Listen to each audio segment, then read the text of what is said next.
Hello and welcome back to Sprite Guard Plays HyperRogue. We are exploring the new version, trying to go on a Hyperstone quest, and we are going to visit the next new area that has been added to the game, and this is the ocean. We are probably going to lose our golem quite quickly here. This is a pretty dangerous area where we have to be wary of the tides. And so you can see that there are these boats that are stranded on dry land, and we're going to need to stay close to them because once the tide starts to come in, we're only going to be able to survive if we can jump into a boat. And so we are going to, here it comes now, and so we are going to retreat before it. And I'm just going to wait here in this boat, not take any risks. And that is going to push our golem back toward the shore, unfortunately.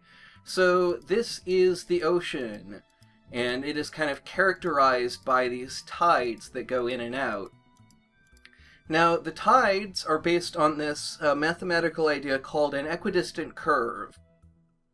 Basically, you can see that every point along the edge of the ocean here is 2 steps away from the Great Wall.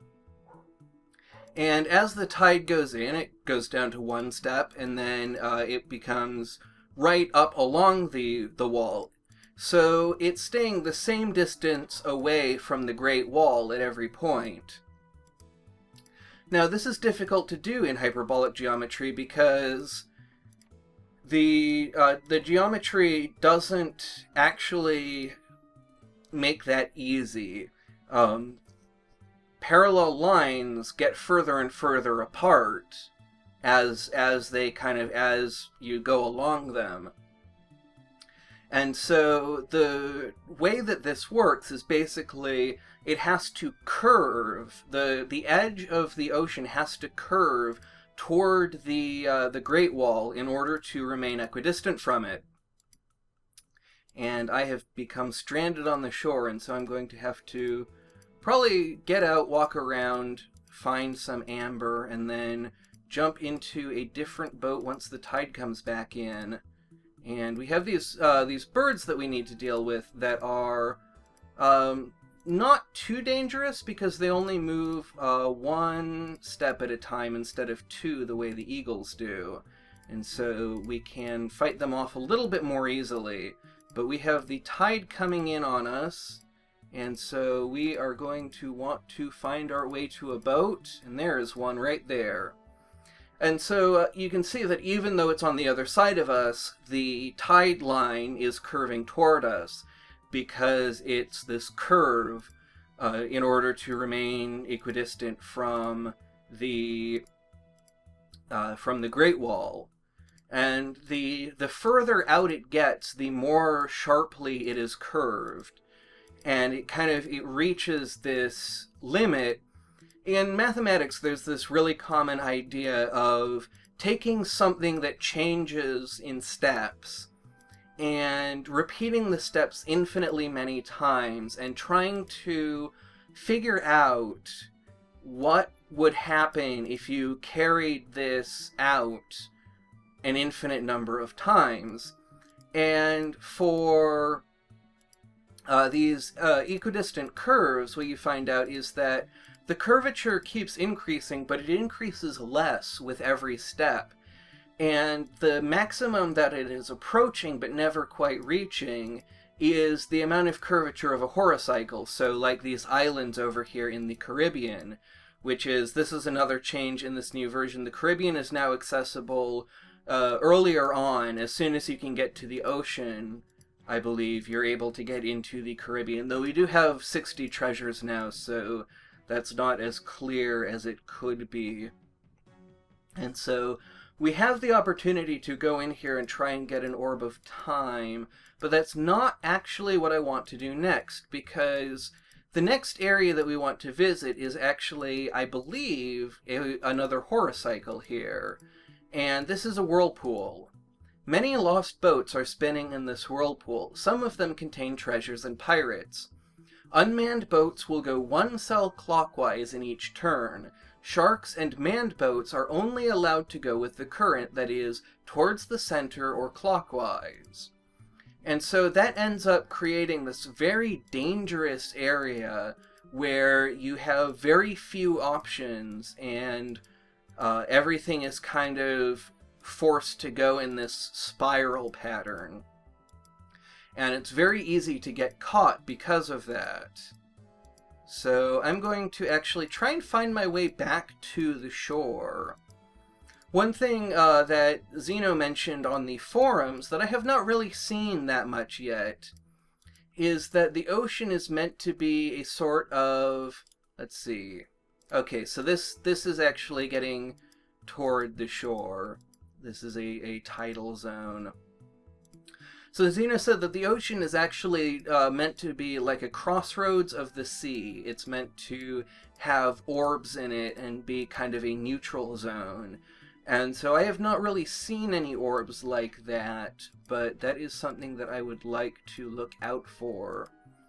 But for now, we're going to try and find our way to the Great Wall that's associated with this shore, but it's very difficult because of the way that curves work in this game, and so we're actually going to have to kind of retreat in front of the tide and have it guide us back toward the Great Wall. And we want to stay well out ahead of it because we don't want to get caught away from a boat and someplace that we can't escape. Now this is something else that I saw mentioned on the forums, is that Relia now spawns, has a much greater likelihood to spawn in the sea, which makes sense because Relia is an undersea city. And it really makes sense for it to be in this game because one of the things that they really talk about is that the geometry in Relia is wrong in some way, and so it fits really well here. So you can see that most of the places that we are going past are oceans. So that is a change. I don't know. I assume it's a change with this version because there wasn't very much in the way of ocean in the previous. There was only the Caribbean. So that's another cool thing, and we're looking right now for a crossroads is what we want, and so if I don't see that in a little while, I'll probably head back out into the ocean and try to find it from there, because it may be that the oceans are the only crossroads-like entity that we're going to run into here. And we're actually having some trouble with these cultists, getting a little bit swarmed, and these birds as well. So yeah, it seems like we're seeing lots and lots of oceans, not really any... here we actually have a couple orbs of air. So these allow us to push enemies back for the cost of some charges. And so we cannot actually push back enemies that are adjacent to us, but we can use it to push back other enemies. Which is especially useful if we are having some troubles like this, where we're having them kind of come all at once like this. And so I'm actually going to use up quite a lot of my charges in order to make sure that I can time everything out properly. Because, yeah, this is what I was afraid of. We're having quite a lot of trouble here. So, believe stepping there, yes, that will line those up, and then they will just come in lined up. And that was actually, we survived that. And now I am going to make my way to a boat, and we are going to wait here for the tide to come in, because we want to set sail and hopefully be able to find a true crossroads. And so we're going to have to look for another intertidal zone someplace else. I don't actually know if you can get to other lands from the Caribbean. I think that it might actually only be possible to get to ocean from the Caribbean now, and into the Caribbean from the ocean. Now, what is this? This is an orb of life. Okay, so here we are actually seeing some orbs in boats from other lands, and so that is something that is actually I was speculating on earlier. So I don't know how well our golem... It looks like our golem doesn't actually know how to sail, and so we're actually going to have to leave it behind, which is unfortunate.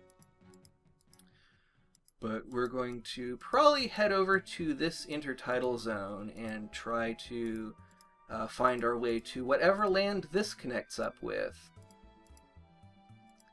And find out where that actually is. Because of the way that circles and curves work in this game, it's very difficult to find your way to the shore without having the ocean to guide you. So we found our way back to Relia again, which is a little bit frustrating because we're trying to... Oh my goodness. Oh my goodness! And that's game over.